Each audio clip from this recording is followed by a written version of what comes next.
not go gentle into that good night. Old age should burn and rave at close of day. Rage, rage against the dying of the light. Though wise men at their end know dark is right, because their words had forked no lightning, they do not go gentle into that good night. Good men, the last wave by, crying how bright their frail deeds might have danced in the green bay. Rage, rage against the dying of the light. Petits up YouTube, j'espère que vous allez bien.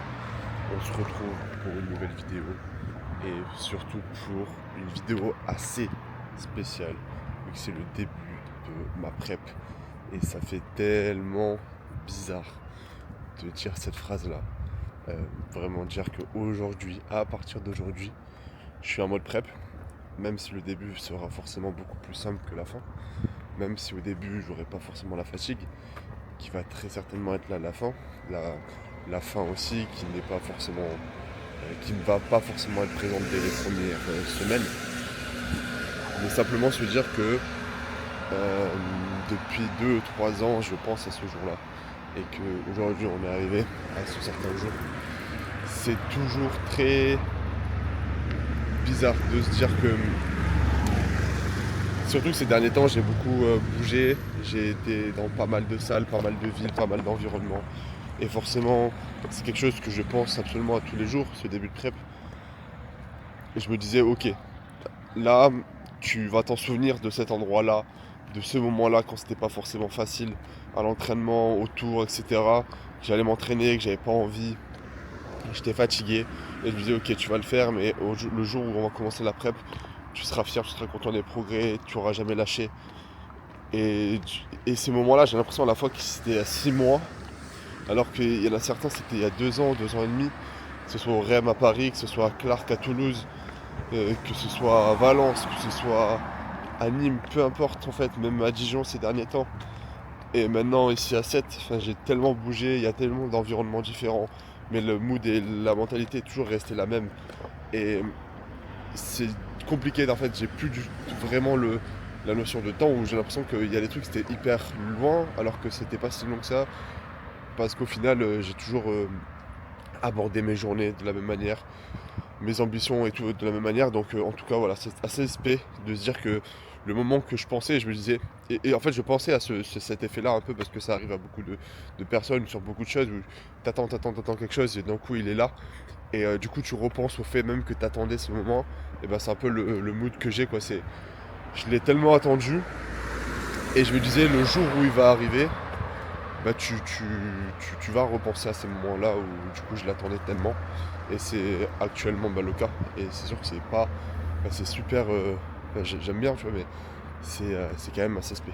Bref, tout simplement j'attendais un peu le début de la journée, je suis allé marcher, j'ai fait un round de posing supplémentaire ce matin comme vous avez pu le voir. Je suis allé marcher du coup vers la mer, j'ai pris avec moi une bouteille d'eau de 1 litre que je vais finir de consommer. J'ai fini de répondre à mes clients. J'ai du coup attendu surtout le check de flow également pour simplement avoir le plan pour ce début de prep. Donc le plan est tel que forcément au niveau de l'entraînement pour le moment rien ne bouge, etc. On va commencer sur le premier mois, les premières 4-6 premières semaines du coup à 3000 calories, ce qui va nous faire 255 grammes de protéines. Il n'y a jamais de voiture et là, depuis que je parle, il y a 20 000 voitures. Putain. Bref, du coup, on est à 255 grammes de protéines, 350 grammes de glucides et 65 grammes de lipides en jour on. Actuellement, on est en jour on. Tout à l'heure, je vais aller pull. Donc, je suis à 3000 calories, un bon drop d'à peu près 1000 calories sur la journée. Et sur les jours off, je suis à 240 grammes de protéines, 305 grammes de glucides et 85 grammes de lipides, donc à 2945 calories, également un drop d'à peu près 1000 calories. Le but, ça va être de faire tomber sur ces premières 4 prochaines semaines environ 4 à 5 kilos, une dynamique d'à peu près 1 kg, histoire de rapidement redevenir très lean, en sachant que la fin de la pré-prep, j'étais à 84 kg et j'étais sur le haut du corps déjà absolument shred. Donc, enfin pas shred, très très très lean, où je fibrais de partout, etc. Donc hâte de commencer. Là, rien qu'à voir les calories, j'ai déjà faim, mais ça va le faire. Et puis voilà, tout simplement, je vais vous amener dans ma routine de début prep, où là, on est dans un nouvel environnement, une nouvelle maison. Tout est vraiment super propice à la prep. Je marche dans un environnement qui est hyper cool, dans le port et autour de l'étang, autour du canal, autour de la mer. Il fait beau, il fait chaud, c'est rare qu'il fasse pas bon. Actuellement, je pense qu'on a gagné quasiment 10 degrés par rapport à Dijon, ce qui est énorme. Là, je suis en short. Je suis en short. Je pourrais quasiment me mettre en t-shirt et des fois, je suis en t-shirt le matin, alors qu'on est le 3 mars, non le 4 mars. Donc voilà pour ça.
Je vous reprends après la séance dans la voiture, ça commence à devenir une petite routine sur les vidéos YouTube, ça. Les talks dans la voiture, avec une coupe de cheveux, comme vous l'avez remarqué, qui ressemble absolument à rien. C'est pour ça que souvent sur Insta, vous me voyez avec un bonnet. Pas que j'ai froid, parce qu'ici il fait chaud, je pense qu'il doit faire 22 là. Mais simplement que j'ai une coupe absolument affreuse et que j'ai jamais le temps d'aller chez le coiffeur parce qu'il faut prendre rendez-vous, ça prend du temps. Il faut y aller, ça prend du temps. Il faut se faire couper, ça prend du temps. Les coiffeurs, ils ont toujours du retard, ça prend du temps. Du coup, je perds au final, le coiffeur, je pense que je perds 2h30 dans ma journée. Et actuellement, j'ai pas 2h30 dans ma journée. Donc demain, j'ai pris un rendez-vous à 9h, premier créneau. Histoire que je me lève, j'y vais direct, comme ça, il n'y a pas de retard. Et j'économise un peu de temps. Et dans tous les cas, je dois aller marcher. Et j'ai fait exprès de prendre un coiffeur en ville, comme ça je fais des steps. Et ce sera la routine un peu de la prep. Là, j'ai avancé ce matin, j'ai fait 8000 steps. Ce qui fait que actuellement je suis toujours à 2500 comme on l'avait sur cette petite phase de off-season. Donc ça me change pas. Et donc là j'ai quasiment 4000 steps, en sachant que je dois aller chercher des colis. Je pense que ce soir j'aurai 2500 steps. Je vais essayer de garder cette routine là. Aller marcher à jeun le matin, ce qui me permettra de décaler un tout petit peu mon premier repas. Dans tous les cas, je dois aller marcher pour répondre aux clients, pour gérer mes stories, etc. le matin. Donc ça me changera pas beaucoup et au contraire, ça sera plutôt une bonne chose. Le talk d'aujourd'hui, le sujet c'était un peu, je vais vous afficher les photos avec lesquelles j'ai commencé avec Florian et les photos avec lesquelles, enfin ma shape aujourd'hui, vous l'avez vu très certainement avec l'update de ce matin, mais du coup il y a 3 ans qui séparent, peut-être pas 3 ans encore, peut-être 2 ans et demi. 2 ans et demi qui séparent les photos. Donc c'est pour vous donner un peu l'idée d'une évolution naturelle que vous pouvez avoir en 2 ans et demi, si bien sûr vous faites bien les choses et si bien sûr vous vous donnez à 200%. Et je dis que j'ai un peu commencé la musculation et plutôt le bodybuilding il y a 2 ans et demi quand j'ai commencé avec Flo. C'est un peu de la triche en disant ça. Et d'un autre côté c'est un peu vrai. Parce que pour ceux qui ne le savent pas ou ceux qui me découvrent sur YouTube, mes premières années, ma première année de musculation, celle où c'est censé faire le plus de gains, c'est là où je suis tombé dans l'anorexie. Donc en fait, au lieu de prendre du muscle, j'en ai perdu, j'ai tout perdu. Et je suis vraiment parti de zéro. Du coup, est-ce que réellement je dois compter ces années, étant donné que je n'ai absolument rien construit, j'ai fait que détruire, ou les autres années, j'ai allé à la salle, je faisais un peu n'importe quoi, au niveau du volume, au niveau des entraînements, etc. Vraiment n'importe quoi. Et que j'étais juste en train d'essayer de réparer ce que j'avais cassé, on va dire, et ce que j'avais détruit avec les premières années d'anorexie. Donc au final, j'ai peut-être 2 ans et demi, 3 ans, mais qui n'ont servi absolument à rien, repartir quasiment au niveau de départ, quasiment, parce que j'ai quand même un peu évolué, étant donné que, voilà. Mais du coup, je vous montre quand même une évolution en 2 ans et demi, et pour moi, c'est là où j'ai commencé le bodybuilding, c'est là où j'ai vraiment commencé à chercher à progresser, à mettre des choses dans ma routine pour performer, alors qu'avant, c'était vraiment au feeling, et c'était absolument pas recherché de progresser ou quoi que ce soit. Simplement j'allais à la salle pour me vider la tête histoire de manger. En fait j'avais une vision pour beaucoup qui ont fait de l'anorexie, ils se reconnaîtront, j'allais à la salle simplement pour dépenser et pour en manger plus. Après je pensais juste à la dépense calorique, pas du tout au gain. Donc tant que je bougeais, j'aurais pu faire n'importe quoi, j'aurais pu faire du vélo, ça aurait été la même chose.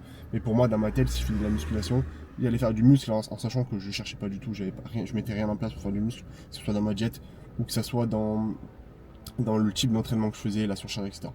Donc voilà. Et donc le sujet c'est comment j'ai fait pour avoir cette évolution là en 2 ans et demi, parce que j'en suis très fier, je trouve que c'est vraiment une très très belle évolution. Pas que j'ai la grossesse ou quoi que ce soit, simplement je suis très content de mon évolution. Et en sachant surtout que je pars de rien du tout, comme vous l'avez vu dans cette photo là, enfin comme vous le voyez maintenant sur cette photo, ça c'est post-anorexie. J'ai absolument aucune masse musculaire comparé à cette photo. C'est vraiment le jour et la nuit. Actuellement je fais 90 kg, en tout cas 90 kg à peu près ce matin. Là, j'en faisais 45. J'ai doublé mon poids de corps en 6 ans, 7 ans. 6 ans, je pense, peut-être. C'est 2018-2019. Donc, ça nous fait un peu plus. Ouais, c'est ça, 6-7 ans. 6-7 ans, parce que c'était plus, 2019-2020. Je sais plus exactement. Faudrait que je cherche les dates. Mais 2019, 2020, pas 2018, je pense pas. Non, j'avais 18 ans. Donc, 2019-2020. Donc, c'est ça, à peu près 6-7 ans. J'ai doublé mon poids du corps sans chercher à faire du fat, parce que là, sur les 45 kilos que j'ai pris, il n'y a pas, y a même pas 10 kg de fat, je pense. Il n'y a même pas. Donc ça me fait que j'ai quasiment construit peut-être 30 kg de muscle en 6 ans, 7 ans, c'est énorme. Donc comment faire en sorte que toi qui commences le bodybuilding, tu ne fasses pas les mêmes erreurs que moi et que tu gagnes du temps. Et c'est ça le plus important souvent ce que je dis en bodybuilding, c'est le seul ennemi, c'est le temps. Et c'est également votre seul ami. C'est la seule chose qui vous fera évoluer, mais c'est également la seule chose qui peut vous biaiser d'un point de vue compétition. Enfin, vous tuez un avenir en compétition, un avenir compétitif, parce que plus vous êtes vieux, forcément, plus vous commencez vieux, moins vous avez de chances d'être performant. Il y a des personnes qui commencent à 18-19 ans qui sont absolument énormes.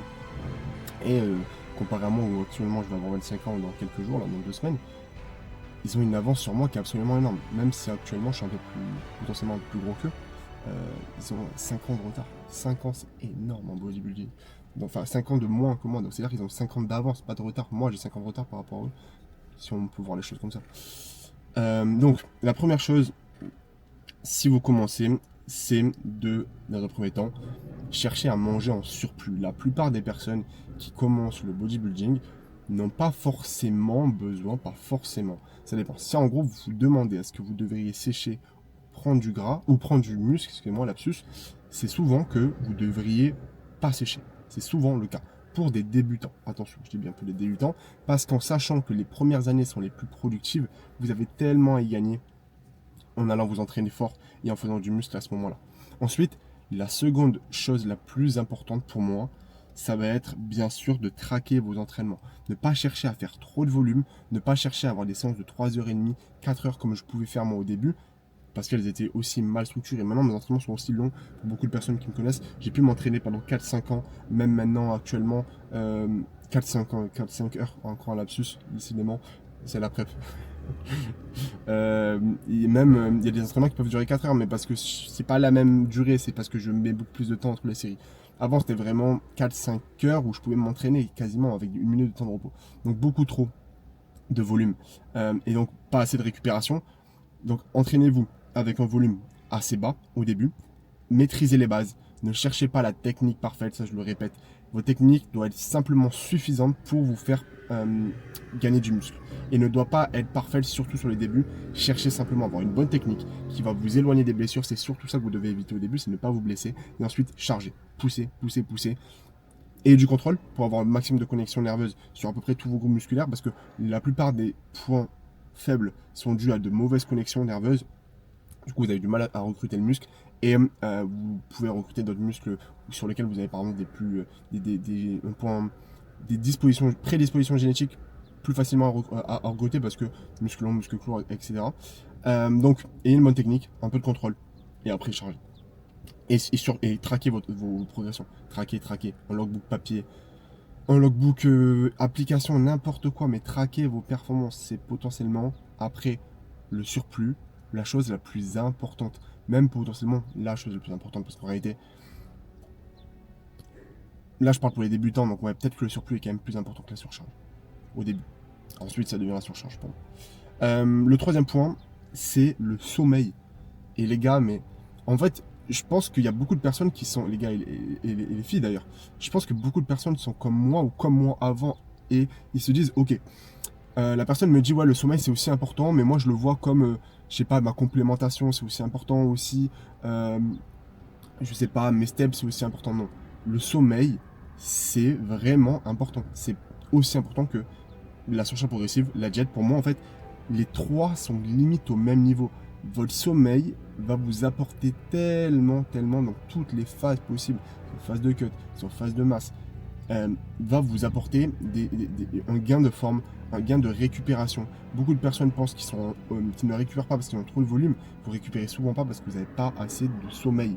Et des personnes qui dorment 6 heures, 6 heures et demie quand tu as 18, 19, 20 ans, que tu vas à la salle 5 fois semaine, que tu vas en cours, que tu fais 10K steps, que tu manges potentiellement beaucoup, c'est beaucoup trop peu. Et moi j'ai vu ça la différence, où quand j'ai commencé vraiment à pouvoir dormir un peu plus, c'est quand j'ai été à Toulouse, à Clark Powell, parce que j'étais en stage d'ingé. Contrairement à Paris où j'étais loin de mon école d'ingé, où je devais faire beaucoup de vélo, où je faisais pas attention, je n'étais pas encore suivi à ce moment-là par Flo, c'est ça aussi. Pas qu'il m'a dit de dors plus, mais de moi-même, le fait que je prends un suivi, ben, je veux le rentabiliser. Donc je me suis mis en place. Et là-bas, je suis passé peut-être de 6h, 6h30 à 9h quasiment tous les jours. La différence, j'ai explosé. Oui, il n'y avait pas que ça. Oui, j'avais un bon entraînement, je faisais plus attention à ma diète, etc. Mais le sommeil a énormément joué. Et là, je le vois actuellement, du coup, j'en parlerai peut-être un peu plus tard dans la vidéo ou quoi que ce soit, ou en autre moment. On a déménagé avec Lucie. On est au bord de la mer, etc. On a eu du coup semaine de déménagement qui est compliqué avec les steps, les clients, nos propres vies d'athlètes, etc. Donc on a dormi moins, et on a dormi moins, c'est-à-dire peut-être à la place de 9 heures par nuit, je dormais peut-être 7h30, 8h. La différence sur ma forme était absolument cataclysmique. Et moi je le vois, je dors déjà simplement 8h30 ou 8h à la place de 9h, même en masse, c'est énorme. Donc voilà, c'est vraiment les trois piliers. Si vous voulez mettre toutes les chances de votre côté, mangez en surplus, traquez vos performances et dormez. C'est des basiques, on les répète, mais il n'y a pas de magie, il n'y a pas de solution miracle. Je ne vais pas vous dire il faut faire ce type de répétition là, il faut manger cet aliment là, parce que c'est faux. Et à chaque fois, les gens pensent que, à chaque fois, on entend tout le temps la même chose, ils disent oui, ce mec là n'apporte rien de plus, parce qu'en réalité, il n'y a rien de plus à apporter. C'est la vérité, c'est des choses simples. Et s'il y avait un truc miracle, tout le monde le ferait. Je peux vous dire que personne garderait un secret aussi important. C'est vraiment le truc, s'il y avait un complément alimentaire qui serait hyper important, et que même si les gens voulaient le cacher, ce serait pas possible avec les réseaux actuellement. Donc simplement pour vous dire que on rabâche les mêmes choses tout le temps. Et tant que vous n'avez pas testé, vous pouvez penser que c'est que des plus, des petits plus. Mais ça, c'est vraiment pas des plus, c'est vraiment ce qui fait tout.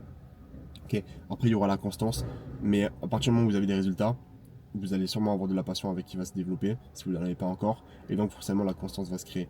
Ne cherchez pas à être discipliné, en fait tu peux pas créer une discipline. Il y a beaucoup de personnes qui vous disent ouais, cherchez à être discipliné, mais personne n'est discipliné pour quelque chose qui ne l'importe pas. Si demain tu me dis sois discipliné pour suivre des cours d'espagnol, moi j'en ai rien à foutre de l'espagnol, je vais pas être discipliné. Donc voilà, tout simplement.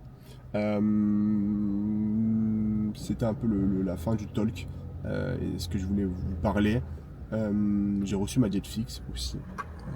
L'entraînement s'est très très bien passé, c'est normal. Je vais vous dire, ça fait même pas un jour, mais c'est très bien passé. J'avais quand même moins de calories dans le ventre, peut-être 800 calories de moins par rapport à ce que j'ai l'habitude. Je demandais à Flo de me passer en diète fixe actuellement. J'ai jamais eu de diète fixe de toute ma vie parce que je veux vraiment ne pas avoir. En fait, là, je suis vraiment rentré dans un mood où la nourriture n'existe plus. Je suis prêt à prendre cher. Et c'est vraiment ça. Et en fait, je pense que ça s'est développé aussi beaucoup avec la prépa sur les grosses semaines de taf où je savais que j'allais plus avoir de vie du tout. Pendant cette semaine, j'allais rentrer, travailler, dormir, j'allais travailler, dormir. Et aucun fun. Rien, vraiment la vie la plus pourrie du monde. Et en fait, quand tu sais que ce genre de semaine arrive, tu te conditionnes parce que tu sais que tu vas prendre cher dans ta gueule. Et du coup, en fait, maintenant, je pense que c'est ça qui m'aide, c'est que là, je me suis rentré, c'est vraiment un switch à faire de hop, vie de merde. Je vais pas avoir une vie de merde, mais en gros, c'est ça un peu le dire de hop, il va plus avoir de fun au niveau de la nourriture, ça t'oublie, tu vas être fatigué, t'oublies le fait de. Voilà. Et je préfère être comme ça directement, même si ça va pas arriver. Beaucoup de personnes vont me dire non, mais tu peux encore profiter, etc. Moi, je veux être comme ça directement. Okay, on est à 29 semaines, c'est énorme, mais je m'en fiche. Les 29 semaines, je vais les encaisser comme si c'était un 5 out au niveau de la routine, etc. Parce que comme ça, je vais pas me prendre une grosse baffe au moment où ça va devenir dur. Ça aura été dur depuis le début et je vais lisser la difficulté. Et au moment où ça sera dur, j'aurai déjà tout en place pour réduire cette difficulté. Donc là, j'ai faim, je m'en fiche. Alors que peut-être hier, j'étais en phase de masse et je suis sorti de la salle et je suis un peu énervé quand j'ai faim. Je me dis, ah, j'ai faim, il faut que j'aille manger, etc. Et là, j'ai faim, je m'en fiche. Et parce que je sais que demain, le poids va baisser, etc. Et je vais devenir lean. Donc, vraiment en mode robot. Et en fait, c'est vous qui le décidez. Et je vais pas le subir, ce mode robot. Juste, j'accepte totalement que là, la nourriture, je m'en fiche. Mets-moi n'importe quoi dans la diète, je le mangerai. Peu importe, j'aime pas. Donc, c'est vraiment pour ça que je demande à Flo de me faire une diète fixe. Les aliments, les timings, etc. Je suis à 5 repas, alors que d'habitude, même en masse, j'ai souvent l'habitude de manger 4 repas, des fois 5, et c'est souvent 4. Donc là, il y aura des plus petites portions. J'aurai faim ce soir, c'est certain, je le sais, je le connais. Déjà ce matin, le fait même de manger plus tard, j'avais la dalle, mais au final, tout se passe bien et tout se passera bien. Donc voilà, je vais aller chercher des brocolis, répondre à mes clients. Et travailler ensuite. What's up? On se retrouve du coup post-course, Lidl et tout, comme je vous ai dit. Diète fixe, ce qui veut dire que forcément, course fixe est beaucoup plus simple. Forcément, ça va faire des économies sur le long terme, même s'il y a pas mal de choses, comme de la viande rouge, que ça faisait un petit moment que j'achetais plus pour des raisons économiques, simplement parce que c'est un peu cher. Là, je l'ai refait, dans tous les cas, il y a pas mal d'aliments qui vont sauter. Des trucs un peu fun, etc., qui valaient aussi cher finalement quand tu fais le cumul. Donc ce sera pas très très cher. Et j'ai du colin, j'ai acheté du colin dégueulasse en bloc. Parce que comme ça fait des économies. Dans tous les cas, comme je vous ai dit, la diète là, je m'en fiche un peu. Donc je mange mon repas qui... En fait, j'ai eu la diète en même temps au cours de la journée. Donc sur une journée type, par exemple une journée de demain, ce serait mon repas 3 post-workout. J'ai un premier repas, petit déjeuner, un pré-workout, un post-workout, un snack, une collation et un repas du soir. Là, ça devrait être mon repas 3.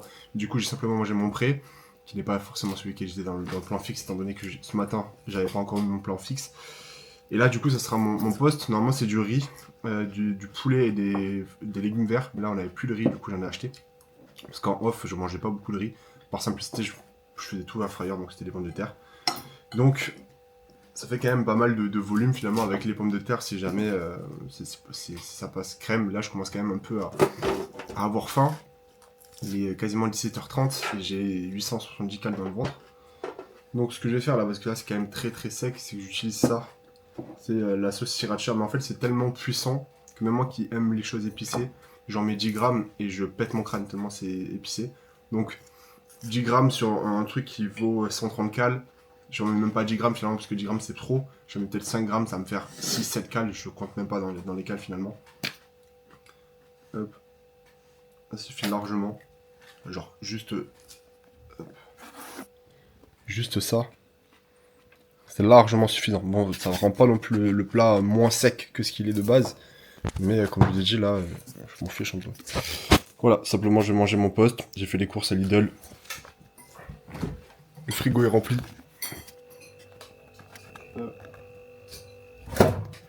Vraiment course basique et une jet vraiment de mec en prep de gros muscu quoi. Il n'y a pas de fun. Et je voulais pas de fun. Je voulais vraiment une jet de bagnard finalement. Du pain, de l'eau et du poulet sec. Et c'est parfait. Donc je vais manger ça. Pas mal de taf après. J'ai quasiment fini mes steps au final comme je vous ai dit ce matin. Et donc c'est plutôt une bonne chose. Et vraiment cette coupe, faut vraiment que je sais quoi faire. Faire un petit haul finesse pour nutrition. On se retrouve dans le coin bureau pour l'ouverture de Finesse pour nutrition. Là actuellement, c'est essentiellement que mes compléments alimentaires, c'est pas de la whey, pas de la crème de riz, même si je consomme ça là-bas. Là c'est surtout mes compléments parce qu'il m'en manquait énormément, et notamment du coup pour la prep, en tout cas pour le début de la prep, chose où je veux vraiment ne pas avoir de carence dès le début. Et même moi je sais plus ce que j'ai commandé. Et d'ailleurs voilà, je sais plus ce que j'ai commandé, j'ai dit il n'y a que des compléments. Premier truc que je vois, un peu de whey. Donc, whey performe, comme d'habitude. Là, c'est le goût du coup caramel beurre salé. Soit je l'ai jamais goûté, soit ça fait très longtemps. En tout cas, je me rappelle plus du goût. Mais j'en ai tellement testé qu'il y a moyen que je l'ai consommé déjà. Et du coup, en complément, j'ai racheté de la mélatonine parce que j'en ai plus. Et ça fait une énorme différence sur forcément ma rapidité d'endormissement. Il y a beaucoup de conseils. Et également sur ma qualité de sommeil. Donc là j'en ai pris 2 pour vraiment avoir les stocks. Oméga 3, j'en avais plus. Pareil, magnésium, j'en avais plus. Et j'ai pris du coup le Unwind, je sais même pas si on dit comme ça, Unwind de Train by JP, qui est surtout, alors c'est pas le Dream Sleep, il n'y avait plus le Dream Sleep, qui est plutôt avant le coucher, pour vous permettre de baisser le nerveux, etc. Là, c'est plutôt à prendre post-training. Et donc, je vais voir est-ce que ça me fait une différence. Déjà, là, sur... Alors, ma récupération va pas directement être entachée par la prep, mais petit à petit, potentiellement. Donc, le prendre directement après le training. Voir tout simplement est-ce que ça me fait une diff. Donc, dedans, il y a essentiellement, là, ce que je vois, je sais pas du tout, j'aurais que les avis des personnes ou des personnes que je connais qui le consomment. Donc c'est ashwagandha, magnésium, oxyde de magnésium, L-théanine, L-taurine, donc c'est vraiment un truc pour la récup quoi. Je vais le prendre, je verrai. De toute façon, de manière générale, je pourrais jamais savoir. Et mes compléments, j'ai jamais senti rien en termes d'effet. Je vois que je suis performant en entraînement. Je me dis que potentiellement c'est dû aussi j'ai voulu bien, je suis performant, je me dis forcément ça y joue. Je sais que théoriquement, etc., les études, machin, ça montre que les compléments, voilà, c'est censé t'apporter du bénéfice. Mais je me suis jamais pris, mais je pense que personne n'a eu ça dans sa vie. Tu prends un complément et tu dis, oh, là je sens la différence. À part la caféine, à part la mélatonine. Sur les autres, le zinc, le magnésium, j'ai jamais vu une énorme différence sur ma santé, comment je me sentais dans la journée parce que je prends du zinc ou parce que je prends du magnésium. Donc, à voir. On verra. On verra. Donc là, tout simplement, fin de journée, je sais même pas où est mon téléphone. 18h15, là je vais bosser sur mon orga pour les prochains jours. Et mettre des choses un peu automatisées, histoire que je n'ai pas à penser à faire les choses, mettre des rappels tout le temps, savoir quand est-ce que je dois faire quoi que ce soit, pour ne pas trop réfléchir. Et après, si j'ai un peu de temps, je montrerai la vidéo, je montrerai également le réel, je filme en parallèle un réel pour Insta de la journée. Donc je vais essayer de faire ça, d'être productif sur ces 2 dernières heures, et 20h15 vers 20h30, dès à présent, je vais commencer à couper les écrans, et aller me coucher vers 21h30. Donc ça va être ma routine maintenant. 21h30, 22h, 23h, minuit, 3h. Donc ça me fait à peu près lever à 6h30, ce qui serait l'idéal. Là où il fait encore un peu de nuit, le temps d'aller marcher avec le coucher de soleil, etc. C'est vraiment le rythme que je veux m'imposer sur la prep et que je veux pouvoir garder. Souvent, en fait, ce genre de routine, c'est chiant les 2 premiers jours. Parce qu'en off, je me couchais plus vers les 23h30. Mais du coup, je me réveillais trop tard et ça me plaisait pas tant que ça. Mais au niveau de l'orga, ça allait très bien parce que j'étais aussi productif le soir. Maintenant, je pense qu'avec la fatigue qui va s'accumuler au fur et à mesure des jours, je serai plus aussi productif le soir. Et de manière générale, je suis jamais aussi productif le soir. Je sais que il est 20h, 21h, 22h. Et je me dis, bah là, tu vas pas aller travailler. Ou tu vas moins être productif parce qu'il est déjà tard. Alors que là, par exemple, il est 18h, 17h, 16h, machin. Je peux facilement travailler sans que je me dise qu'il est trop tard pour aller travailler. Donc je peux toujours être productif. Simplement, quelque chose, voilà, j'ai remarqué ça, c'est que plus tu vas travailler tard, si le lendemain tu sais que tu as des choses à faire, etc., et tu dois te lever assez tôt, ben, moins tu seras productif parce que tu sais que c'est pas l'heure pour travailler, c'est plutôt une heure pour te reposer. Et du coup, tu seras jamais aussi productif que si tu bossais le matin, si tu bossais l'après-midi ou la journée. Donc voilà, c'est la routine, mon petit coin bureau. Du coup.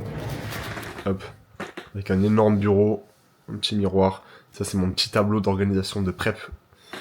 Un petit coin pour chill et m'allonger un peu. Fenêtre, tac. Le petit setup posing, avec ça c'est encore un peu en bordel, faut que je range là-bas. Et ce sera les derniers, en soi j'ai juste à jeter certaines choses là-bas, ranger un peu, et j'aurai totalement fini l'aménagement de cet appart qui nous aura pris 1 semaine et demie, quasiment 2 semaines. C'était vraiment long et chiant, énormément de choses à faire ici. Mais je les ai vraiment rushés, j'ai fait quasiment que ça de la semaine. Donc c'est un peu compliqué de suivre au niveau de l'orga sur les réseaux. Mais on a fait le taf. Et là c'est bon, on est en place pour la prep. Donc voilà, à très vite.